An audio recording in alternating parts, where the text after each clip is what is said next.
Hey guys, Pascal with ALF Boss. And listen, it's not fun to talk about, but a lot of facilities fail surveys, get a lot of deficiencies. And it's not because they don't care, it's because they wait too long to care. They think, well, we'll deal with it when it comes time, the survey window I'm referring to.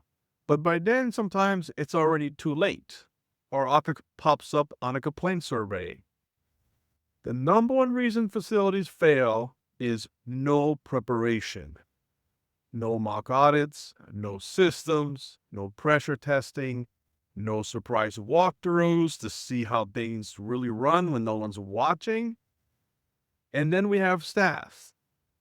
They're amazing people. They're good people. They're doing their best. But no one trained them about compliance and they're not prepared for that situation. Also, paperwork.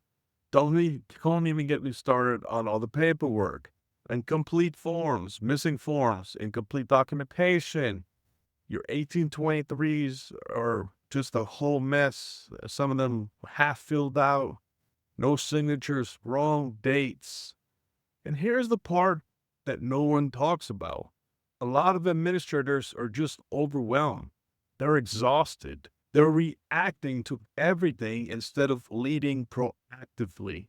So when the surveyor shows up, they're already in panic mode because they know they have been doing the things to be proactive to make sure everything is in compliance. So here's the truth. Compliance is not luck. It's not about crossing your fingers and hoping you get a chill, easygoing surveyor. It's about preparation and about having real systems in place. These are super important.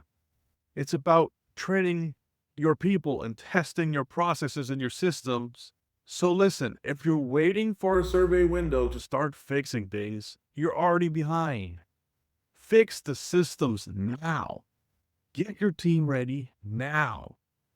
Make compliance a routine that you guys work on weekly, daily, as much as you can, so it's not a last minute scramble when the surveyors walk into your facility. That's how you pass surveys. That's how you run a strong facility. So in closing, guys, listen, work on your compliance, put the systems in place. You got to find the time, all right? So let's be more proactive, less reactive, guys, and let's get after it.